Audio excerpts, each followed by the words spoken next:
Hi everyone, this is Niharika. Today we are going to start with chapter number 5, Our Earth's Natural Satellite of class 5th Science. आज हम class 5th का इस science का chapter है जो कि मैं आपको ऑलरेडी एक्सप्लेन कर चुकी हूँ प्रीवियस वीडियो में.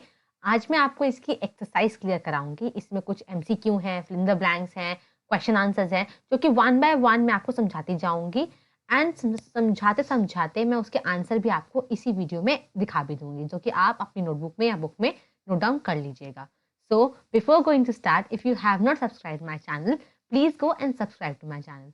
So let's get into the video.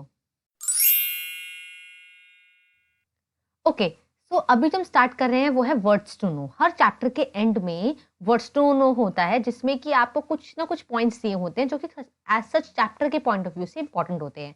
मैं वन बाय वन इसको रीड करूंगी और आप भी साथ साथ रीड कीजिएगा और इसको हम समझेंगे कि इसमें क्या क्या लिखा है. जो हमारा सबसे पहला रीड टू नो है वो है स्पेस. तो स्पेस का क्या मतलब है? Region beyond the atmosphere.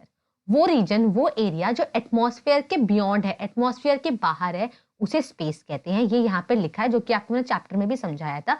और अगर आपको लग रहा है कि मैं किस चैप्टर की बात कर रही हूँ, तो मैं इसी चैप्टर की बात कर रही हूँ जिसकी वीडियो मैंने बनाई हुई है. अगर आपको वीडियो देखनी है तो इसका लिंक मैंने डिस्क्रिप्शन में डाल दिया है. आप वहां से उस वीडियो को देख सकते हैं और अगर आप वो वीडियो पहले देखोगे तो आपको ज्यादा अच्छे से समझ में आएगा. तो या स्पेस का मतलब क्या है? Region beyond the atmosphere, right? कि जो हमारा एटमॉस्फेयर की लेयर है हमारे अर्थ पर, उसके बाहर का जो रीजन है उसे स्पेस कहते हैं. नेक्स्ट है हमारा सैटेलाइट. सैटेलाइट क्या है? एक body revolving around the planet in space. एक ऐसी बॉडी है ना, एक ऐसी चीज जो स्पेस में प्लैनेट के आसपास घूमती रहती है, उसे सैटेलाइट कहते हैं. आपको पता है कि मून जो है वो अर्थ की नेचुरल सैटेलाइट है. ही अर्थ पर और भी बहुत सारी सैटेलाइट्स हैं जो कि अर्थ के आसपास रिवॉल्व करती हैं, है ना. नेक्स्ट जो हमारा टॉपिक है वो है एक्लिप्स. अब एक्लिप्स क्या होता है ये मैंने आपको चैप्टर में अच्छे से समझाया था. एक्लिप्स होता है जब मून या फिर अर्थ सन की सनलाइट को ब्लॉक करते हैं, है ना. लिखा भी है blocking of the view of sun और moon by the shadow of moon और अर्थ, है ना. कि क्या होता है, सन और क्या जब सन की सनलाइट पड़ती है और मून अगर उसको ब्लॉक करता है अर्थ तक पहुंचने के लिए, तब उसे भी एक्लिप्स कहते हैं. और जब अर्थ की वजह से जो है सनलाइट ब्लॉक हो जाती है ना. सो किसी भी तरीके से blocking of the view of sun का ना दिखना या मून का ना दिखना, मून और अर्थ की शैडो की वजह से उसे एक्लिप्स कहते हैं. कि आपको मैंने सोलर एक्लिप्स, लूनर एक्लिप्स दोनों चैप्टर में अच्छे से समझाए हैं. अब जो हमारा नेक्स्ट है वो है हमारा टाइड. टाइड क्या होता है? The periodic rising and falling of sea and ocean water. मतलब कि जब ओशियन का वाटर क्या होता है, एकदम से राइज करता है फिर फॉल करता है.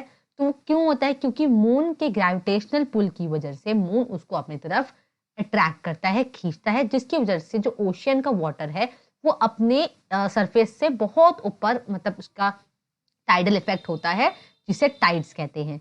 नेक्स्ट है हमारा आर्टिफिशियल सैटेलाइट. अब इसको पढ़ते ही आपको ये समझ में आ गया होगा कि आर्टिफिशियल सैटेलाइट होता क्या है. A human made object equipped with scientific instruments sent into space to orbit the earth और अनदर प्लैनेट. कहने का मतलब है आर्टिफिशियल सैटेलाइट क्या होता है? एक ह्यूमन मेड ऑब्जेक्ट है ना, जिसमें साइंटिफिक इंस्ट्रूमेंट्स लगे होते हैं और जिसे स्पेस में भेजा जाता है टू ऑर्बिट द अर्थ. कि जो ये अर्थ के अराउंड रिवॉल्व करता है या फिर किसी और प्लेनेट के अराउंड भी रिवॉल्व कर सकता है. सो इसे कहते हैं आर्टिफिशियल सैटेलाइट. आई होप कि आपको ये वर्ड्स टू नो समझ में आए हो. Space, satellite, eclipse, tide, artificial satellite. Basically ये पांचों के पांचों को मैंने बहुत अच्छे से चैप्टर में भी एक्सप्लेन किया हुआ है. आई होप ये आपको यहाँ भी समझ में आए हो. Okay, so let we go to the next part of this which is quick recap. अब क्विक रिकैप में आपको समझ में आ गया कि सब जल्दी से हम जो रिकैप कर लेंगे पूरे चैप्टर का, तो मैं आपको एक एक करके स्पीड से इन पॉइंट्स को क्लियर कर देती हूँ. उसके बाद हम इस पे एक्सरसाइज पे चलेंगे.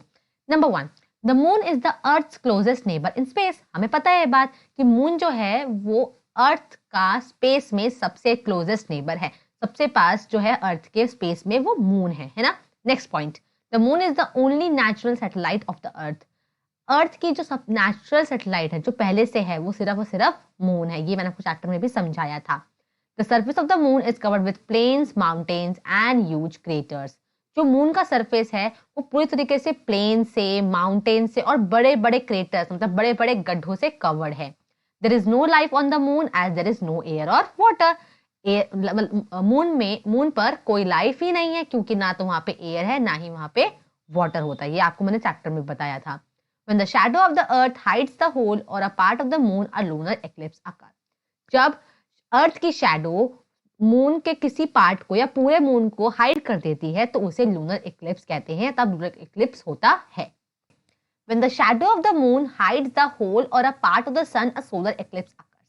कहने का मतलब क्या है, जब मून की शैडो सन के कुछ पार्ट को या पूरे सन को हाइड कर देती है, मून एकदम छुप जाता है, और सोलर एक्लिप्स जब सन छुप जाता है। नेक्स्ट है tides are caused in the seas and the oceans due to the gravitational pull of the moon. मैंने आपको समझाया कि जब टाइड्स कब होते हैं, समुद्र में या फिर ओशियंस में, जब मून का ग्रेविटेशनल पुल उसको अपनी तरफ खींचता है। India has sent many artificial satellites into space from the year 1975 onwards.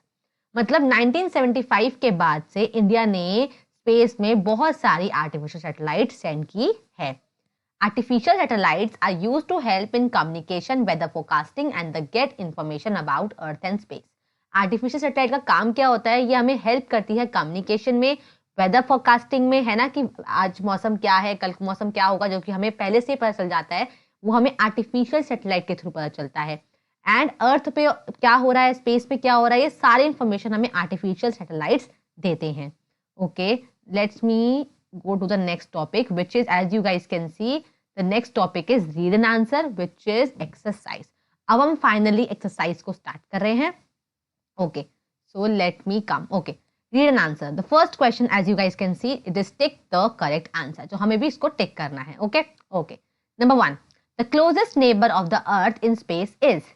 Space में अर्थ का closest neighbor कौन है? आप इनमें से आपको ऑप्शन दिए हुए, फर्स्ट सन, जुपिटर, मून, मार्स। आप बताओ, मैंने अभी आपको ये क्विक रिकैप में भी समझाया कि closest neighbour of the earth in space ये कौन है? सन है क्या? नो। जुपिटर है? नो। मून है? Yes, moon is the answer. Okay, moon is the closest neighbour of the earth in space.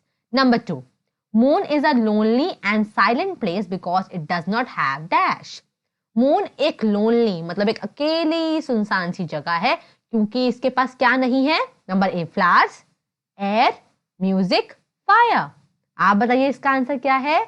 इसका आंसर है एयर, क्योंकि मून पर हवा नहीं है, इसकी वजह से वो बहुत लोनली और साइलेंट सी जगह लगती है। Next, an object through which light can not pass is called. वो ऑब्जेक्ट जिस पर से लाइट पास नहीं हो सकती है ना, उसको क्या कहते हैं? Solid, dark, opaque, shadow. आप बताओ ऐसी कौन सी ऑब्जेक्ट है जिस पर से लाइट पास नहीं हो सकती? तो इसका आंसर है ओपेक। ओपेक ऑब्जेक्ट्स जो होते हैं उन पर से लाइट पास नहीं होती। क्यों? क्योंकि आपने पढ़ा होगा ओपेक ऑब्जेक्ट, फॉर एग्जांपल ये मेरा हाथ है, इसके आर पार भी लाइट नहीं जा सकती। अगर मैं अपने हाथ के इस तरफ से आपको लाइट या टॉर्च दिखाऊं तो आपको यहां से उसकी लाइट नहीं दिखेगी। बाय बिकॉज ऑब्जेक्ट जो कि लाइट पास नहीं करती उसे ओपेक कहते हैं। ओके ओके, सो हम इसका नेक्स्ट आगे देखते हैं। नेक्स्ट पार्ट क्या है? Number 4, the first artificial satellite launched by India in 1975 was. पहली आर्टिफिशियल सैटेलाइट जो इंडिया में लॉन्च हुई थी 1975 में, वो कौन सी थी? Sputnik 1, Aryabhata, Charaka, INSAT. आप बताओ, हमने ये पढ़ा था चैप्टर में भी। जो फर्स्ट सैटेलाइट थी जो इंडिया ने लॉन्च की थी वो थी Aryabhata. Next, a person who goes into space is called an. वो इंसान जो स्पेस पर जाता है उसे क्या कहते हैं? एस्ट्रोनॉमर, एस्ट्रोनॉट, एस्ट्रोलॉजर या एग्रीकल्चरिस्ट? उसे कहते हैं एस्ट्रोनॉट। तो जिस भी बच्चे ने उस चैप्टर को अच्छे से समझा होगा उसको ये सभी के आंसर ऑलरेडी आते होंगे, मेरे बताने से पहले ही उनको ये आंसर का पता होगा। सो let's begin with the next question. Okay, so next question जो है वो आप देख सकते हो स्क्रीन पे आपको विजिबल है, which is fill in the blanks with the correct words from the brackets. आपको ब्रैकेट्स में से इन ब्लैंक्स को फिल करना है। Okay, so let we start it. सबसे पहला नंबर 1 है, मैं यहाँ पे जो ऑप्शंस गिवन है मैं उसमें से टिक कर दूंगी, आप खुद से इसको अपने बुक में फिल कर लीजिएगा। The surface of the moon is very dash. Okay, तो सरफेस ऑफ द मून कैसा है? ऑप्शन है स्मूथ या फिर रफ। आप बताओ इसका आंसर क्या है, स्मूथ या रफ? इसका आंसर है रफ। वाई? बिकॉज मून के सरफेस पे बहुत ज्यादा हाई क्रेटर्स हैं, है ना, और बहुत ही अनइवन सी उसकी लैंड है, तो इसलिए वो स्मूथ नहीं है, रफ है। Next, the astronaut who stepped on the moon with Neil Armstrong was.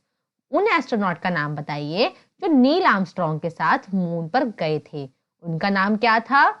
Edwin Aldrin या माइकल कॉलिंस? देखो वैसे तो दोनों गए थे, पर उनमें से एक जो था वो स्पेस शिप के बाहर उतरा था और एक नहीं उतरा था, क्योंकि एक जो थे वो अर्थ से अपना कांटेक्ट कर रहे थे। तो जो नील आर्मस्ट्रॉन्ग के साथ मून पर उतरे थे उनका नाम था एडविन एल्ड्रिन, और जो स्पेसशिप में बैठे हुए थे स्पेसक्राफ्ट में उनका नाम था माइकल कॉलिंस। ये आपकी नॉलेज के लिए मैं बता रही हूँ, अदरवाइज चैप्टर में मैंने आपको पूरा बताया हुआ है। Next, when the moon is completely in the shadow of the earth it is a total dash eclipse। जब moon complete when the moon is completely in the shadow of the earth, जब moon पूरी तरीके से अर्थ के shadow पे होता है तो उसे क्या कहते हैं? कौन सा एक्लिप्स? लूनर एक्लिप्स या सोलर एक्लिप्स? मैं आपको इसका एक तरीका बताती हूँ, ये याद कैसे रखना है आपको। देखो सोलर से आपको सुनते ही सन याद आता है ना, क्योंकि सोलर एनर्जी मतलब सन की एनर्जी। इस तरीके से जब भी आप सोलर सुने तो हमेशा इसको दिमाग रखिए कि ये तो सन की बात है ना, कि जब सन छुप जाता है तब सोलर एक्लिप्स होता है, और दूसरी तरफ कौन बचा? लूनर। तो ऑफ कोर्स जब मून छुप जाता है तब लूनर एक्लिप्स होता है। आई होप ये आपको अच्छा लगा हो समझ के, कि आप इसको इजीली लर्न कर सकते हो, कभी लूनर और सोलर में कंफ्यूज ही नहीं होगे। बस इतना ध्यान रखो कि एस से सन होता है और एस से ही सोलर होता है। तो आप ये बात ध्यान रखिए कि अच्छा अगर सन छुप चुका है तो सोलर एक्लिप्स, और मून छुप चुका है तो लूनर एक्लिप्स। तो यहाँ मून कंप्लीटली अर्थ के शैडो से छुप चुका है, तो कौन सा एक्लिप्स होगा? ये लूनर एक्लिप्स होगा। Next, tides are caused in the oceans due to the dash of the moon. Oceans में टाइड्स क्यों होते हैं? मून के किस चीज से टाइड होते हैं? शैडो से या फिर ग्रेविटेशनल पुल से? तो आपको मैंने अभी बहुत 2-3 बार अभी चैप्टर में हमारे पास आया ये, तो इसका आंसर है ग्रेविटेशनल पुल, क्योंकि मून अपनी तरफ टाइड्स को खींचता है, ओशियन के पानी को खींचता है, इसलिए टाइड्स होते हैं।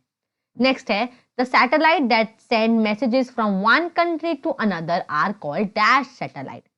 वो सैटेलाइट जो एक कंट्री से दूसरे कंट्री में मैसेज भेजती है उस सैटेलाइट को क्या कहते हैं? ऑप्शन है वेदर या कम्युनिकेशन। ये तो बहुत ईजी है राइट, क्योंकि मैसेज सेंड करना क्या कहलाता है? कम्युनिकेशन। सो कम्युनिकेशन सैटेलाइट जो होती है वो एक कंट्री से दूसरी कंट्री में मैसेज ट्रांसफर करती है। ओके सो अब इसका हम नेक्स्ट क्वेश्चन देख लेते हैं कि इसका नेक्स्ट क्वेश्चन क्या है। ओके सो हमारा नेक्स्ट क्वेश्चन है राइट शॉर्ट आंसर्स। इसलिए हमें कुछ शॉर्ट क्वेश्चंस है, इसके हमें आंसर देने हैं, तो मैं 1 बाय 1 को रीड करूंगी और इनके आंसर इनके सामने ही मैं लिख दूंगी। तो पहला क्वेश्चन हम पढ़ते हैं, who was the first man to go into space. Space में जाने वाले फर्स्ट मैन कौन थे? तो उनका नाम क्या था? ये चैप्टर में हमने पढ़ा भी है, मैं यहाँ लिख देती हूँ। उनका नाम था यूरी गैगरिन। ओके सो उनका नाम था यूरी गैगरिन, इसको अच्छे से लर्न कर लीजिएगा। नेक्स्ट है, who was the first women to go into space. पहली वो कौन सी वुमेन थी जो स्पेस में गई थी? तो उनका नाम है Valentina Tereshkova. Her name is Valentina Tereshkova. So she was the first woman to go into space. Next question है, name the first man-made satellite. पहली man-made satellite का नाम बताइए। So first man-made satellite का नाम है स्पुतनिक। कई लोग इसको स्पुतनिक 1 लिखते हैं और कई लोग स्पुतनिक लिख के भी छोड़ देते हैं, तो मैं आपको 1 लिखवा देती हूँ, है ना, क्योंकि कभी कभी टीचर्स या तो स्पुतनिक 1 भी चेक कर लेते हैं, कभी कभी स्पुतनिक भी। इसका नाम है स्पुतनिक 1। नेक्स्ट क्वेश्चन है, who was the first Indian astronaut? Rakesh Sharma. तो इंडिया के जो पहले एस्ट्रोनॉट थे उनका नाम था Rakesh Sharma. Next question is, name the first person who landed on the moon. उस इंसान का नाम बताओ जो मून पे जिन्होंने लैंड किया था, जो मून पे उतरे थे, तो उनका नाम क्या है? उनका नाम है Neil Armstrong. His name is Neil Armstrong. I hope ये आपको अच्छे से समझ में आया हो, क्योंकि मैंने यहाँ पे आपको साफ साफ बहुत अच्छे से एक्सप्लेन कर दिया और लिख भी दिया है। सो आप इसको देख लीजिए, इसका आप चाहे तो स्क्रीनशॉट ले लीजिए या आप इसको नोट डाउन कर लीजिए। मैं थोड़ी देर के लिए इसको स्क्रीन को ऐसे ही रहने दूंगी ताकि आपको अच्छे से ही समझ में आए, क्योंकि स्पेलिंग थोड़ी सी बड़ी है तो लिखने में टाइम लगता है। ओके, सो आई होप कि आपने इसका स्क्रीनशॉट ले लिया होगा और लिख लिया होगा। सो let's begin with the next question. So the next question is answer these questions. अभी क्या है, हमने अभी वन वन वर्ड वाले आंसर किए हैं ना, अब हम लॉन्ग आंसर करेंगे, है ना। पहला क्वेश्चन पढ़ते हैं, why does the moon shine. Question में लिखा है कि मून शाइन क्यों करता है ना। तो इसका आंसर क्या है वो मैंने लिखा हुआ है, वो मैं आपको दिखाती हूँ अभी के अभी, और आप भी उसको नोट डाउन कीजिएगा और मैं आपको उसको एक्सप्लेन भी करूंगी। So the answer is the moon shines because it reflects the light of the sun that falls on it। कि मून शाइन क्यों करता है, क्योंकि वो सन की लाइट को रिफ्लेक्ट करता है जो उस पर पड़ती है। मतलब जो सन की लाइट मून पर पड़ती है फिर मून उसको रिफ्लेक्ट करता है, तभी इसलिए मून शाइन भी करता है। तो ये आंसर नंबर 1 था जो कि मैंने आपको बताया। अब हम पढ़ने वाले हैं क्वेश्चन नंबर 2 और उसके बाद उसका आंसर हम डिस्कस करेंगे। जैसा कि आप देख सकते हो क्वेश्चन नंबर 2 है, how does the atmosphere surrounding the earth protect us. कि कैसे जो अर्थ के आसपास एटमॉस्फेयर है वो कैसे हमें प्रोटेक्ट करता है ना। सो इसका आंसर है, answer number 2, the earth is surrounded by a layer of the atmosphere which absorbs a part of the strong heat of the sun and allows only a part to reach the earth during day। मतलब क्या है कि जो earth के आसपास atmosphere की layer है वो क्या करती है, सन से आने वाली स्ट्रॉन्ग हीट को एब्जॉर्ब कर लेती है ना, और उसमें से सिर्फ कुछ पार्ट जो है वो अलाउ करती है कि वो अर्थ पर दिन के टाइम पर पहुंच जाए। कहने का मतलब ये है कि जो हमें सनलाइट मिलती है अर्थ पर, वो सनलाइट का कुछ पार्ट होता है जो एटमॉस्फेयर अलाउ करता है अर्थ तक पहुंचने में। ओके, सो इसके आगे जो लिखा हुआ है वो है, the atmosphere protects us from dangerous radiations and meteors which would otherwise have fallen on the earth। Atmosphere और क्या करता है, एटमॉस्फेयर हमें प्रोटेक्ट करता है डेंजरस रेडिएशन से। अभी रेडिएशन कहाँ से आती हैं, ये रेडिएशन आती हैं सन से, जिनसे हमें कौन प्रोटेक्ट करता है, हमें एटमॉस्फेयर प्रोटेक्ट करता है। और मीटियोर्स, मीटियोर्स क्या होते हैं, जो स्पेस में से गिरते हैं, है ना, और उनसे हमें जो कभी भी अर्थ पर गिर सकते हैं, तो उनसे भी हमें कौन प्रोटेक्ट करता है, एटमॉस्फेयर। एटमॉस्फेयर मीटियोर्स को अर्थ तक आने से रोकता है। आई होप ये आपको समझ में आया हो, और अगर आपको लगता है कि आपको इसे और अच्छे से समझना है तो इसकी वीडियो का लिंक मैंने डिस्क्रिप्शन में दिया हुआ है, इसके चैप्टर एक्सप्लेनेशन का, आप वहां से जाकर उसको जरूर देखिएगा। Let's go to next question. Next question आप देख सकते हो, how are tides caused. Tides कैसे होते हैं, आपको चाहे मैंने बताया भी हुआ है कि मून की ग्रेविटेशनल पुल की वजह से टाइड्स होते हैं, है ना। तो अब हम देखने वाले हैं कि टाइड्स एग्जैक्टली में होते कैसे हैं। जैसा कि आप देख सकते हो आंसर नंबर 3 आपको यहाँ पे विजिबल है, tides are caused in the oceans due to the gravitational pull of the moon. आपको जैसे मैंने बताया है टाइड्स कैसे होते हैं, ओशियंस में होते हैं, क्योंकि मून के ग्रेविटेशनल पुल की वजह से मून क्या करता है, अपनी तरफ उन टाइड्स को खींचता है, उस पानी को खींचता है, जिससे टाइड्स होते हैं। The water of the seas and oceans on the side of the earth facing the moon is attracted upward. मतलब सीज और ओशियंस का वो पानी जिसकी तरफ मून का फेस होता है। फॉर एग्जाम्पल मान लो ये हमारा अर्थ है ना, और अर्थ के इस पार्ट पे सीज और ओशियंस है और मून भी यही है, तो मून के सामने जो अर्थ का पार्ट होगा, अगर वहां पे सी और ओशियन है, तो उधर के पानी को मून क्या करेगा, अपने ग्रेविटेशनल पुल से, ग्रेविटेशनल फोर्स से पुल करेगा, जिससे टाइड्स बनते हैं। दिस कॉजेज हाई टाइड्स, और इससे हाई टाइड्स होते हैं। In the areas between two high tides the water forms low tides, और दो हाई टाइड्स के बीच में लो टाइड्स भी बनते हैं। सो let's begin with next question. Next question is, how is the solar eclipse caused. And before that, अगर आपको लग रहा है कि लाइक आपको कंफ्यूजन हो रही है, मैंने कौन कौन सा क्वेश्चन करा दिया, तो मैंने अभी क्वेश्चन 1 करा दिया है, 2 करा दिया है, और अब मैंने अब 3 करा दिया। अब जो मैं कराने जा रही हूँ वो है क्वेश्चन नंबर 4, जिसका है how is the solar eclipse caused. कि सोलर एक्लिप्स कैसे होते हैं, है ना। ये हमें पता है, फिर भी हम इसके आंसर को एक बार पढ़ लेते हैं। सो आंसर नंबर 4 है, when the shadow of the moon hides the whole और a part of a sun, a solar eclipse. मतलब जब when the shadow of the moon, जब मून की शैडो सन को पूरी तरीके से, मतलब होल मतलब पूरी तरीके से, या फिर सन का कुछ पार्ट हाइड कर देता है मून, तब सोलर इक्लिप्स होता है। तो let's begin with next question. तो next question is what is a partial lunar eclipse? Partial lunar eclipse क्या होता है? ये भी हमको पता है, बट फिर भी हम इसका एक बार आंसर जरूर देखेंगे और मैं आपको वो एक्सप्लेन भी करूंगी, और आप चाहें तो उन आंसर का स्क्रीनशॉट लेके भी अपनी नोटबुक में नोट डाउन कर सकते हैं। So answer number 5 is when the moon is partly hidden by the dark shadow of the earth, it is a partial lunar eclipse. मतलब जब मून क्या होता है, अर्थ ही डार्क शैडो की वजह से उसका कुछ पार्ट हिडन छुप जाता है, उसे पार्शियल लूनर एक्लिप्स कहते हैं। फॉर एग्जाम्पल क्वेश्चन में आपसे ये भी पूछ लिया जाए कि टोटल लूनर एक्लिप्स किसे कहते हैं? जब मून का पूरा पार्ट, मतलब पूरा मून छुप जाए, तब उसे टोटल लूनर एक्लिप्स कहते हैं, और जब कोई पार्ट उसका हिडन हो जाए अर्थ की शैडो की वजह से, तब उसे पार्शियल लूनर एक्लिप्स कहते हैं। Okay, so let's begin with next question. Okay, so जैसे कि आप देख सकते हो हमारा जो नेक्स्ट क्वेश्चन है ये भी खत्म हो चुका है, मैं आपको समझा चुकी what is a partial lunar eclipse. अब जो हमारा नेक्स्ट क्वेश्चन है वो है what are artificial satellites, how are the satellites useful to mankind? कि आर्टिफिशियल सैटेलाइट्स होती क्या है और ये मैनकाइंड मतलब इंसान के काम कैसे आती है, किस काम में आती है ये इंसान के। तो अब हम इस क्वेश्चन को करने जा रहे हैं, इसका आंसर मैं आपको भी दिखाती हूँ। जैसा कि आप देख सकते हो answer number 6, artificial satellites are man made objects. Artificial satellite क्या होती है? मैन मेड ऑब्जेक्ट्स होती हैं which revolve around the earth, जो अर्थ के आसपास रिवॉल्व करती हैं, घूमती हैं। The satellites are useful to mankind, ये इंसान के बहुत काम आती हैं, because they help in scientific research, क्योंकि ये किस काम में आती हैं? साइंटिफिक रिसर्च के काम आती हैं, वेदर फॉरकास्ट के काम आती है, मतलब वेदर क्या हो रहा है, कब क्या होगा, इसके बहुत काम में आती है। कम्युनिकेशन के बहुत काम आती है, जैसे हमने पढ़ा भी था कि ये सेंड करती है messages from one country to another, giving us valuable information about the atmosphere. Atmosphere के बारे में वैल्यूएबल इंफॉर्मेशन प्रोवाइड करती हैं।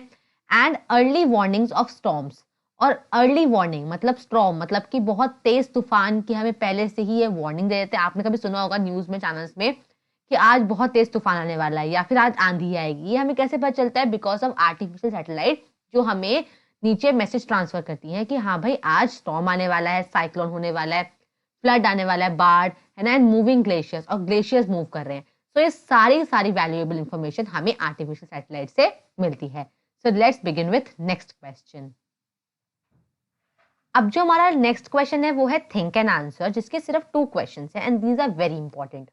नंबर 1, जैसे कि आप देख सकते हो, astronauts can float in space but not on earth. Astronaut space में फ्लोट कर सकते हैं पर अर्थ पे नहीं। व्हाई? क्या ऐसा रीजन है? आपने देखा भी होगा कि एस्ट्रोनॉट्स होते हैं हवा में उड़ते हैं स्पेस में या फिर मून पे, है ना, पर वो अर्थ पे नहीं उड़ पाते, ऐसा क्यों? So let's come with that answer. तो उसका आंसर यहाँ पे लिखा हुआ है कि we see astronauts floating in space because of lack of gravity. हम देखते हैं कि एस्ट्रोनॉट्स स्पेस में फ्लोट करते हैं, क्यों? क्योंकि वहां पे क्या होता है? लैक ऑफ ग्रेविटी, क्योंकि वहां पे ग्रेविटेशनल फोर्स नहीं होता, वहां पे अपनी तरफ स्पेस हमें नहीं खींचता। जबकि अर्थ पर ग्रेविटेशनल फोर्स है, आप कोई भी चीज ऊपर फेंकोगे तो वो रिवर्स नीचे आएगी because of the gravitational force of the earth. But as there is no gravitational force in space, that is why astronauts can float in space but not on Earth. I hope ये answer आपको समझ में आया हो। Let's begin with next question.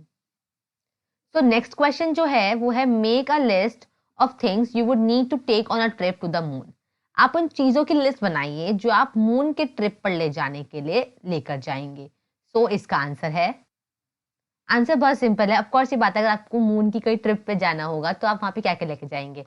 So number 1, oxygen cylinder, special suit for astronaut, because उस special suit के बिना तो आप जा ही नहीं सकते, एंड फूड। तो ये तो बहुत इजी सा कॉमन सा आंसर था। मैंने ये सारे आंसर्स आपको 1 by 1 दिखा दिए हैं। अगर आप चाहते हैं तो आप इनका स्क्रीनशॉट ऑन द स्पॉट ले सकते हैं ड्यूरिंग आप जब उस आंसर को देखेंगे, और आप इनको लिख भी सकते हैं। So for now the chapter is over. इसकी मैंने आपको एक्सरसाइजेस भी समझा दी हैं और हमने इसकी fill in the blanks tick mark भी कर लिए हैं। सो आई होप आपको ये वीडियो अच्छी लगी होगी, और अगर आपको ये वीडियो अच्छी लगी हो so please like this video, and अगर आपने अब तक मेरे चैनल को सब्सक्राइब नहीं किया है तो go and subscribe to my channel. And अगर आपको लगता है कि ये वीडियो किसी आपके फ्रेंड, रिलेटिव, कज़न या किसी क्लासमेट के काम आएगी, so do share this video also. Because आप देख सकते हो कि ये नेचुरल सैटेलाइट के ऊपर ये चैप्टर है जो कि हर किसी के काम आएगा। सो प्लीज़ अगर आपको लगता है कि ये आपके नॉलेज में है, आपके किसी काम आ रही है, तो उनके भी काम आएगी, तो शेयर दिस वीडियो।